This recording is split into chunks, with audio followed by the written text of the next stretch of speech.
Hey guys, I'm the Philosopher and welcome to another episode of FGC Philosophy. This is where I help you guys level up inside and outside the virtual arena by having guests on the show and talking about topics that I think are important for you guys and for myself.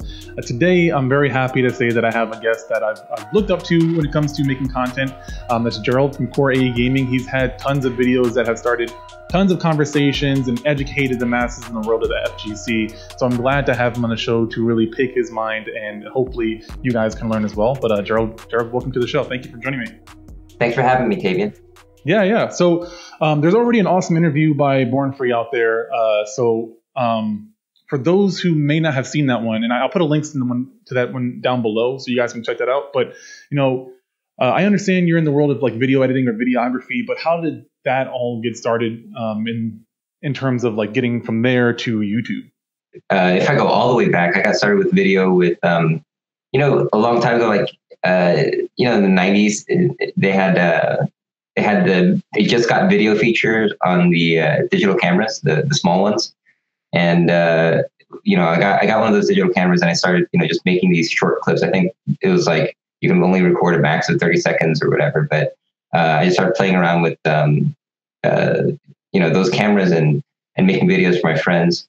That developed into making videos for weddings, made a little business out of it. I think when I was 21 years old, and I was just, shooting and editing videos on Vegas. At the time it was owned, I think it was Sonic Foundry. I think they're the ones who made Vegas. That was way back then before Sony bought them out. I don't know what happened to Vegas now, but I made money by doing wedding stuff, and then I started making short films. Interesting story. One of my first short films, I had an actor named Johnny Simmons on there, and apparently he's made it to Hollywood. And he's in a bunch of films. You can look him up.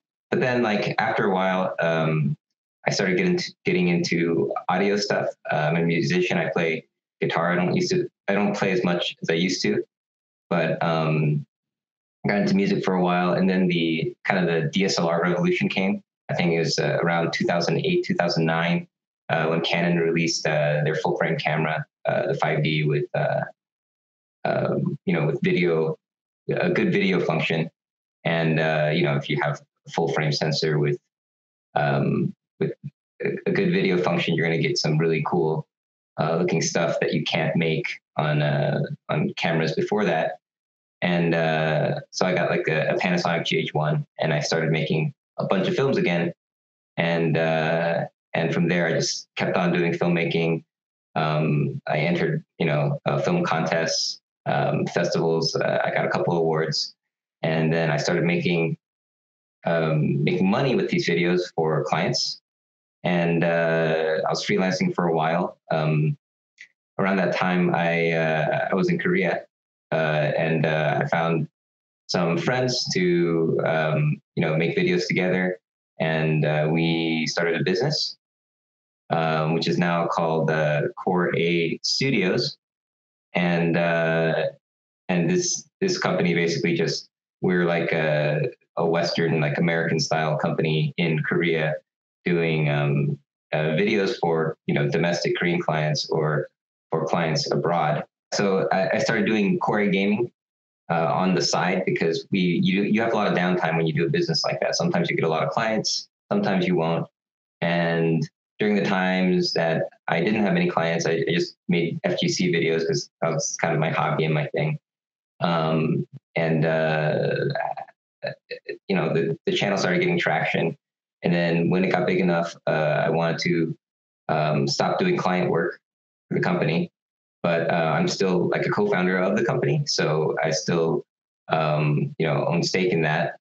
But I kind of stepped down from my position, and I'm doing the YouTube thing now by myself. Right now, the company still exists, and I still meet the guys. You've probably seen some of them in my videos, like Guy and Bill. Unfortunately, Guy went back to the U.S. Recently, but he's doing well, and we still have the business running. what possessed you to really start doing the FGC stuff? Like, why, if you're already having a good business, why would you go from that to something that I guess to a lot of people seems more unstable? The FGC stuff it's kind of a hobby, obviously. There are a lot of players in Korea that were like really good, obviously, at the time. Like you had players like Infiltration who was beating everybody. There wasn't much content, there wasn't much media at the time. And, I was like, okay, I could do this. And, that's kind of how I started. I went to Arcade Stream, a barcade at the time, where a lot of top players went. And I decided I'm going to just start making a bunch of FGC content.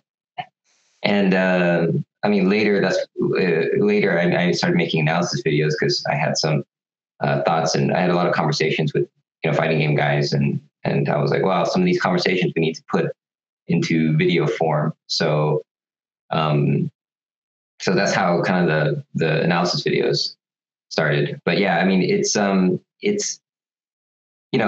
don't know if it's like the wise thing to do, but it's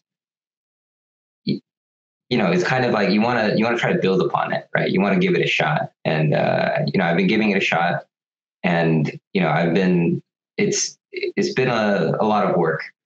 I've been traveling a lot more than I've ever traveled ever in my life this year, thanks to my sponsor UIU, and they've been sending me everywhere, and it's kind of they've been really cool because they're one of the few sponsors who were just like, hey man, it's cool. We respect your videos and the quality that you put in it. So, you can take your time. I'm really slow with my releases, as everyone knows. And I rather just, if a sponsor doesn't like that, I generally, we can't reach an agreement. I tried doing something with a deadline one time, and it was really terrible. I regret doing that because I rushed it, and I'm not happy with it, and it still bothers me to this day. So generally, the most important thing to me is to make the video to a point where I'm happy with, and if the hits aren't that good, then or the viewership isn't that great on the video, as long as I know that I'm happy with the video, then I'm fine. For me, I'd rather just make a bunch of videos that I'm happy with, that might not get as much attention or less views, than make a bunch of videos that I'm not particularly interested in that might get more views, right? So or a video that I'm not quite as happy with. That's just I guess that's just how I do things. But it's had it has upsides and downsides, obviously. But I'm very hard to sponsor in that sense. So that's why I think UIU has been really cool. Obviously, there's a lot of hard work involved when it comes to working towards something that you want, but also having some sense of standards of what you do and don't want kind of helps to push you in that direction. Because obviously, like you said, there's some upsides and downsides to it. But from what it sounds like, you're working towards what you want rather than what other people expect from you, correct? Yeah, I do my best. It's not easy. You're always going to be pressured by the audience, right? So, you do want to please the audience. You do want to give them what they want, and they'll give you a lot of suggestions. But if you end up doing everything the way that your audience wants, and you listen to every single piece of feedback, then you're not doing you anymore. You are doing other people. The content is being made by the other people, and that can do a lot of damage to your happiness. That can do a lot of harm to your content, because you're trying to satisfy everyone, and it just ends up being satisfying no one. And then you think, oh man, people don't like this. I have to listen to the other people more, and you start losing the individuality that made you a unique voice in the first place, right? So it's kind of a trap that you can fall into pretty easily. I think Every Frame Painting, when they made their last what is it? It wasn't a video. It was like a blog post or whatever. Tony Zhou had a bunch of tips about doing YouTube, and one of them was exactly that. Like, you don't really want to, you know, just do everything the audience says for a lot of reasons. And I think you also added that your audience is also not going to respect you as much, even though they say so, or whether they say it or not. There's that risk as well. So, so I think, you know, every like content creator runs into that, right? It's like, you know, you can't ignore your audience. They're the ones that got you there, and they're the ones that support you and everything. But then at the same time, you know, if you hand in the steering wheel and you get into an accident, then, you know, that really sucks, right?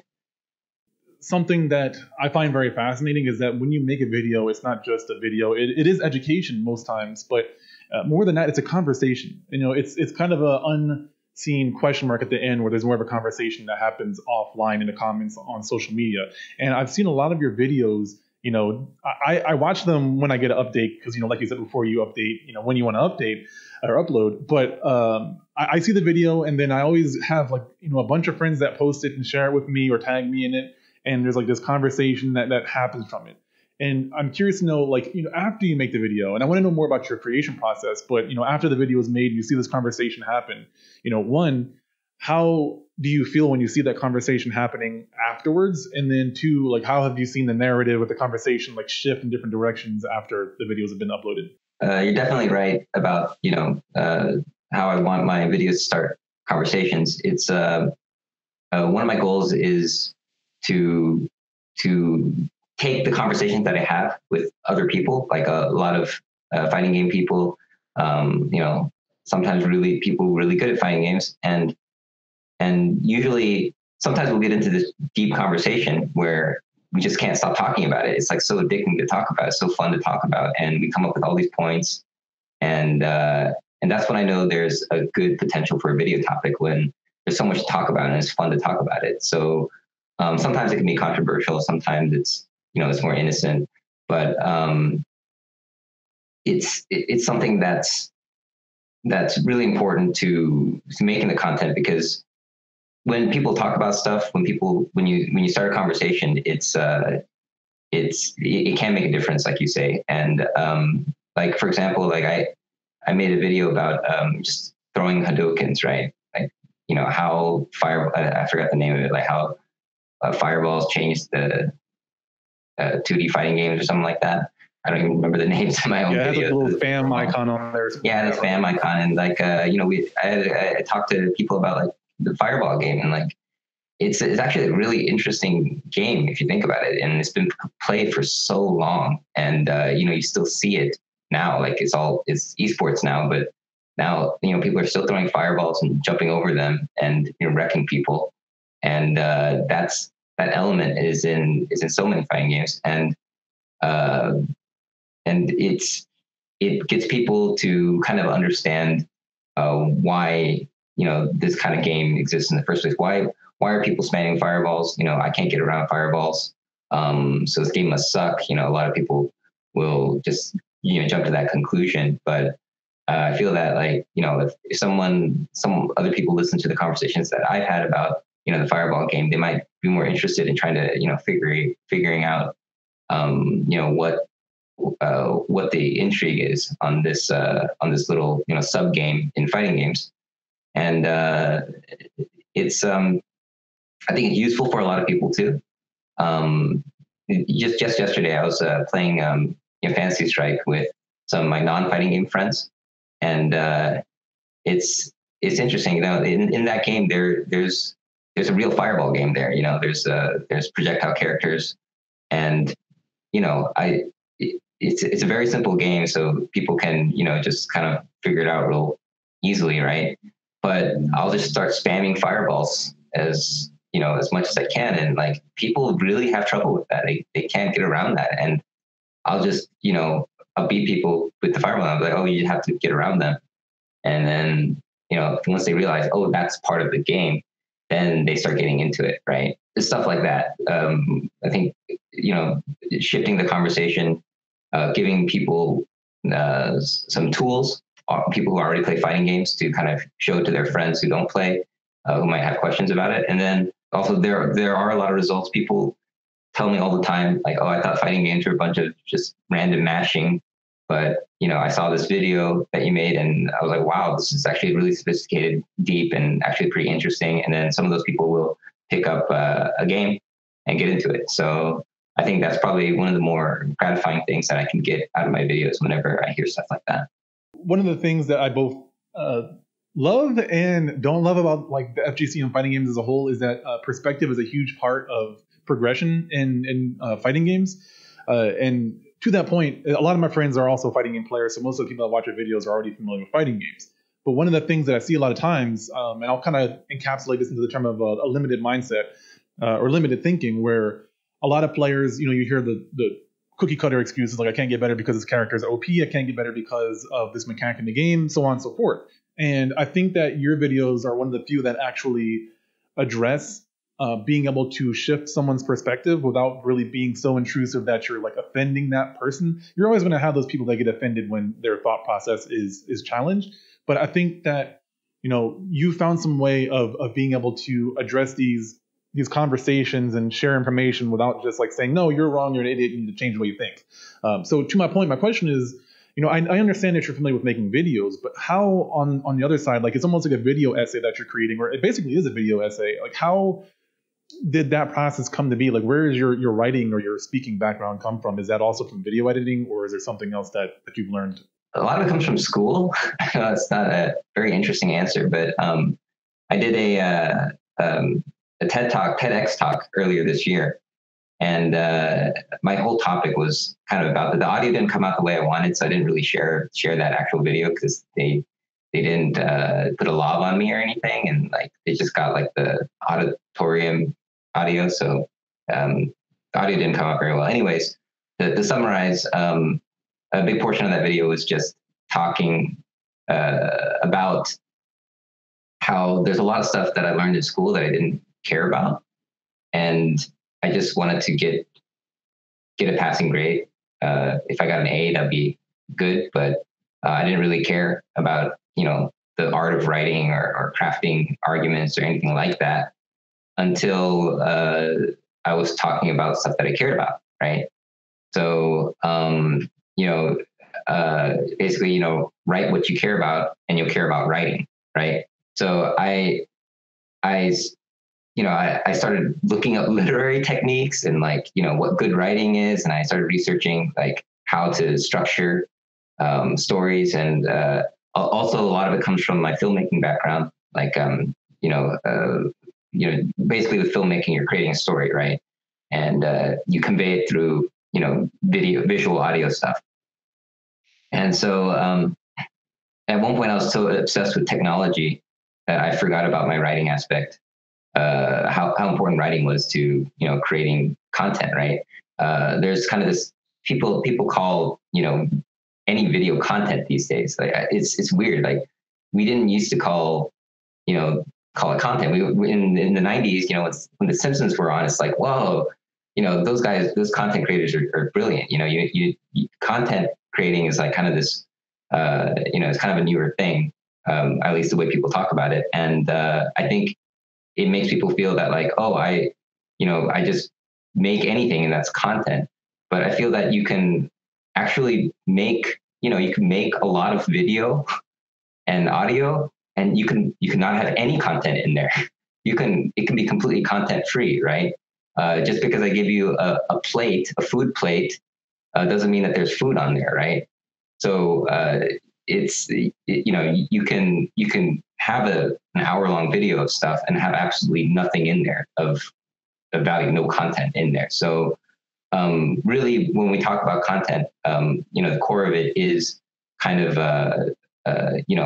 what you're conveying, what you're expressing, right?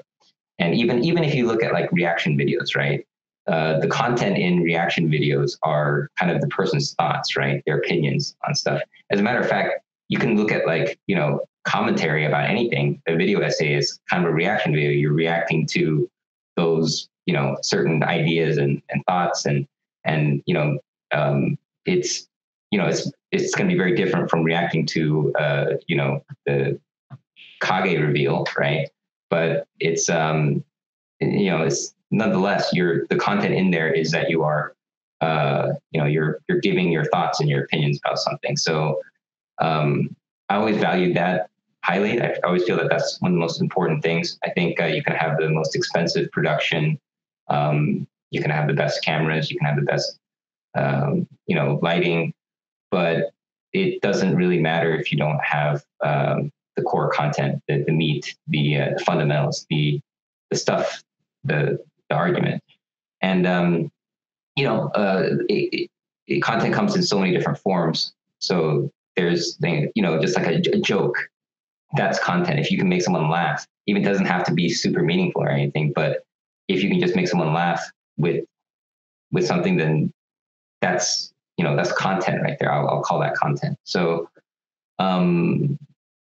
yeah, writing is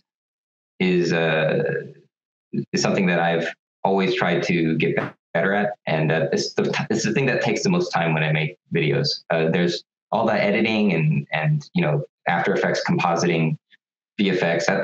That's like super like easy for me. That's just like I'll just be drinking a beer while working on that stuff. It's the easiest part. But yeah, definitely the most excruciating is coming up with arguments, writing stuff, and making points, and being able to convey them in a way that, like you said, doesn't it's not there to piss people off, but to get people to understand certain concepts. And I think that's a big part missing from social media these days as well. But I mean, that's a whole nother topic. Like, I think I put a lock on myself. I got this app called Antisocial, and I limited my Twitter and my Reddit and everything to like 30 minutes a day. It blocks me after 30 minutes. And this is why I'm not on Twitter as much. I think a lot of people may have noticed. I like the long, big picture conversations rather than these short bursts of anger and, Yeah, very surface level conversations. Slam dunking on people on Twitter. It's like, maybe that's just me. Yeah, and kind of in the realm of not so much social media, but it sounds like you're someone who's very focused on getting something done. Something that I try to advocate for is people doing exactly what you're talking about, where they're kind of blocking off the things that are distractions towards what they want and focusing more on what they want to do. I always talk about now I have a dream job, and I'm thankful for that. I work in the world of esports, and then I get to do this in the afternoon. So for me, I'm super lucky, and I get to do this kind of stuff all the time.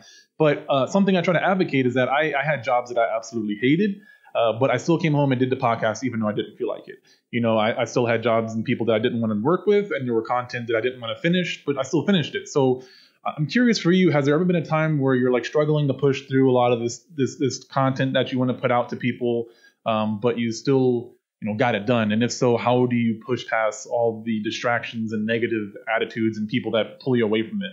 Like, what do you do to stay focused on what you want to get done?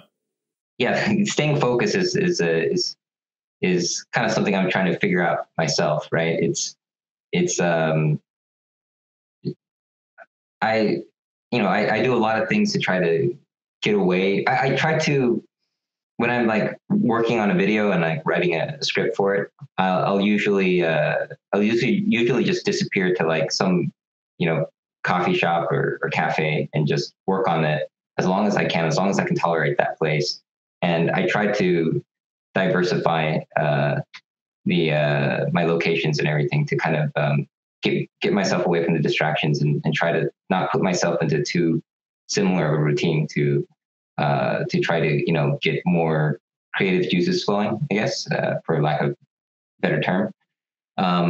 As far as negativity and all the distractions from the internet, and it's hard. Like it's just, I think I talked to Brian F at Evo about this. He brought up an interesting point about how once you're kind of known for something, like on the internet, you automatically become a concept. You're not a human being anymore, right? So people will just it'll be like they'll just treat you like some game they're reviewing, right? It's like, if you look at like games, oh man, this game Shaq sucks, man. This is terrible, right? But then like when a person becomes known on the internet, they become like an object, like public property, right? And it's you know, sometimes that can be tough because like you'll just be like maybe browsing the internet and you know you just like you just see like someone insulting you or making some rude comments or whatever. And the thing is like you know people don't you know they're not like suddenly a concept because they got you know they're known they have they're known by a lot of people. But yet they're and yet their emotions are you know still there. They're still regular people, and so there's kind of a thick skin that you have to wear if you want to do any of this kind of stuff. Just putting yourself out there, and I guess it's something that you have to accept. And there is a lot of negativity and you know all that stuff like out there. Negativity is actually stuff that makes people angry. Is the stuff that gets shared the most, right, on social media. And then of course the machine learned algorithms, they know that. And basically you have a system where it's like, all right, let's see how we can push this person's buttons. And that's what they do. They get this post and okay, that didn't push his button. So I'll let's put this on his feed. And then, okay, now he's mad. He's engaging. He's sharing. And like, you know, this kind of creates kind of like I don't want to say toxic, but it's just like it just gets kind of uncomfortable and you don't feel like you're gaining much. And so I think it is important to avoid avoid a good part of that, but you don't want to cut it out entirely because there is feedback that's really important there. So again, this comes from my talk. Basically, the way I deal with it is I imagine that you know YouTube comments, for example, are basically a way for you to read people's minds in a certain sense. You know, people like that will never tell you that person. If you make a bad video, you are not going to get direct feedback from your friends and family who love you because you know they're just not going to be able to say like you know delete your hard drive, you suck. You know, you're never gonna hear that from your family. They're gonna go, oh, that's pretty good. The way you kind of have to figure out if someone really thinks the video is interesting or not is you see if they're looking at their watch, their clock, or you know, you might be seeing if you know if they're making an attempt to try to say something positive, and you know, it's kind of tricky. It's kind of hard to know what people think, but when you do have like YouTube and Twitter and stuff like that, you do know what people think because they don't care. There's no filter, right? And the way I deal with that is basically like I think of like what would it be like to be Professor X from you know X-Men, right? Like, well, he can read people's thoughts, right? But is that really like a great thing? Like people think of that superpower as like, you know, being all good. Oh, I can read what people are, you know, read everyone's minds, right? But the problem is you're going to be hearing YouTube comments in their mind because what's going on in people's minds is a lot of YouTube, like a lot of nonsense, a lot of judgmental comments, a lot of things that like they can't say. So basically, reading YouTube comments is like having the power of like you know reading people's minds, and we can all recognize that that's an insanely important, powerful ability to have, but it definitely comes with its consequences that we don't normally think about. So that kind of perspective kind of makes me feel like, all right, you know, these YouTube comments, I'm able to like see what people's actual thoughts are, and I use it to fuel me rather than get me down. But sometimes it gets you down because we're all human. I definitely, from a personal experience, I agree just from people that I talk to and then having my own experiences. The first thing that people usually will talk about is audio. Like they'll let you know if your audio is not good. So hopefully after the editing, I can get this done and not get too many people mad at me. But I think when you are being as objective as possible, a lot of times the comments that you might be receiving as negative might actually be more productive than you think. And I definitely agree that, you know, getting this is a nice video. I'm a perfectionist, so I'm never satisfied with my own videos. I'm never like completely happy with it. When I hear someone say, "Oh, that's nice," I'm like, "Can I have something tangible to work with? Can you like give me some kind of direction of like your thought process? So I totally get what you're saying when it comes to that kind of stuff. And then one of the last topics I want to touch on just a little bit, this is a tangent I should have mentioned earlier, but it's a topic of tangential learning. You talked about it before with Born Free, and I was kind of curious to know, what is it? How do you utilize it? And then, like, how do you use it in your videos, I suppose? Yeah, so tangential learning is kind of a thing. I think Matt Pat of Game Theorist, he talks about that a lot. He actually credits extra credits for getting him into it. This idea where you basically take a concept to teach, and then you apply it to something that is important to somebody, like gaming, for example. So if I talk about I talk about a lot of psychological aspects in my videos, right? If I were to just talk about a psychological aspect without any other context, like for example, I could talk about B.F. Skinner and his work in operant conditioning, and make a video about that. Like, so have you heard about, operant conditioning and, Skinner's incredible work behind it? Well, this is how it works. You have this, these pigeons and whatever. You can explain something that way, or you can just be like, well, fighting games have conditioning. That's a big part of fighting games, right? Like a grappler, like Zangief or whatever, will have to condition their opponent as much as possible to get the proper reads later in the match, right? So when you're talking about spinning pile driving people with operant conditioning, then people will be much more interested in that topic, right? It's much more fun to talk about that kind of stuff because you can completely relate to it because everyone knows what it's like to not want to, jump or backdash or whatever because they've been SPD, air SPD, making habits and stuff like that. Yeah. So gotcha. Yeah. I think Vsauce made a very good point about, I guess, not really tangential learning. I guess it can be a category of tangential learning. Basically, it's like, he asked somebody why the sky is blue, and they're kind of like, oh, I don't know. Like, there's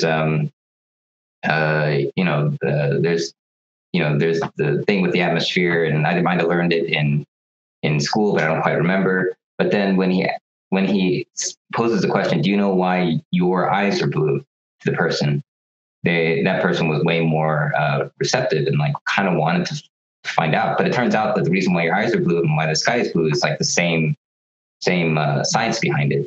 So in one way, the person's like just wants to know more, and in the other sense, it's like, well, that's learning, that's like school stuff. I don't want to get into that. It's boring, right? So I think one of the most important things that he said is basically like people, even if people say they hate learning, they hate school, they hate like science or whatever, generally people love good explanations. If you can make a good explanation, people are going to be way more attuned to that than just throwing information at them. And basically tangential learning is kind of one of those things where where people, not only do they want to learn more, people don't even know that they're learning a lot of the time. It's way more fun and interesting to talk about active frames and comparing them to lightsabers than, numbers, right? It's just way more fun. Lightsabers have a lot of active frames. That's why Yoga Flame is the way it is. It's a move that the fire is continuous, kind of like a lightsaber. It can always harm you.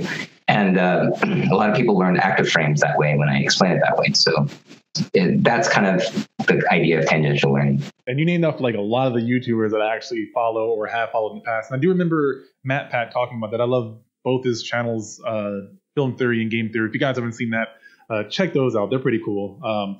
But I digress. So I want to ask more questions. I only have one more for this time, and I feel like we're only just scratching the surface of our conversation. But if someone wants to start doing what you're doing, you're like, I want to be the next Corey Gaming, or I want to be the next Gerald, and start making videos and video essays and getting people talking, but they don't have any of the experience that you have right now. And they're just getting started. What would you say to them? Like, what's the first thing they should start doing? If you want to start making content, generally you have all the tools available to you. Everyone has a phone, right? You can shoot 4K on most modern phones now, if not 1080, and that's all you need. 1080p is enough. Everything else is just icing, right? So you have all the equipment, you have an internet connection, and you can go on social media. Can you upload a video to a server that can show the video to everybody for no cost to you? Yeah, that's called YouTube. It's called any social media platform. They let you upload as much content as you want these days. So basically, there's no reason why you can't start making a video. Now there's a few things like some technical things that you have to learn to kind of make your video more watchable, and it's just a few things like audio. You don't need a super expensive mic. You just need to have good mic technique, for example, right? You don't want to be too far from the mic. I'd rather have a cheap mic where I have a good positioning of the mic than the most expensive mic, but I can't be close to it, for example, right? Little bits of knowledge like that, you'll make your production quality better, and you'll get to a certain point where people don't really care much more about the production quality. For example, PewDiePie, his videos are in 720p. That's not full HD even. That's like 2000 and 2003, resolutions, right? It doesn't matter, right? Because he focuses on the content aspect. So we have all the tools. Video editing software, DaVinci Resolve, it's free. This was like a color correction industry standard, color correction software that costs with the panel, cost like $30,000 at one point. And Blackmagic Design, they bought it out, and they basically made it free for a version that pretty much gives you everything. And it comes with audio editing, with audio plugins. It comes with a compositing software called Fusion. That's kind of like After Effects.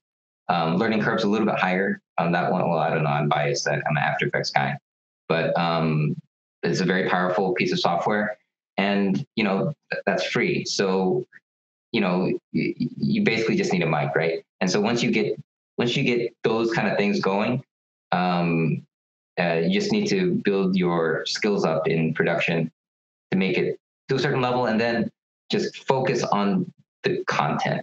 I talked about content a lot, right?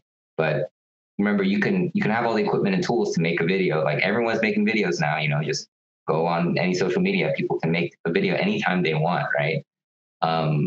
But once you hit a certain threshold of production quality, just focus completely on content. Like the content itself. And if you need a kind of rule of thumb, so what is content, what is just empty calories in your video?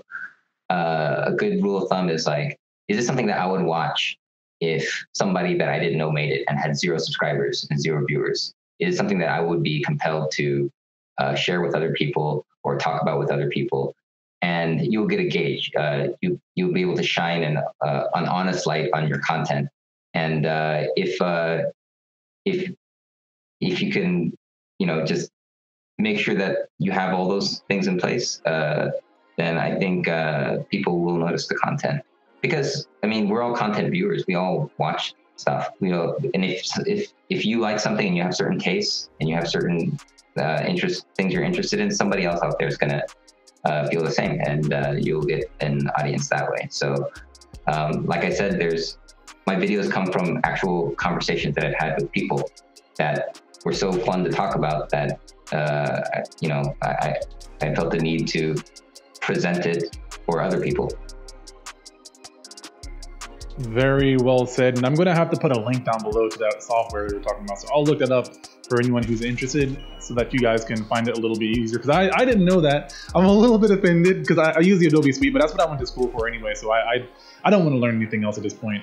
But that said, I'll put links down below. Gerald, thank you so much for joining me in this conversation. This was very awesome. Hopefully one day in the future I can have you back and we can talk more in depth about certain topics. If you guys are watching this, wherever you're watching this, whether it be YouTube or any podcasting app, make sure you're hitting subscribe, following the conversation so that you get notified whenever I do have a new video or podcast uploaded. And then let me know down below what you guys are interested in when it comes to content. What do you want to create, or what are you creating, and what are your goals for the future? That said, thank you guys so much. I'm the Philosopher, and I will see you all in the next one.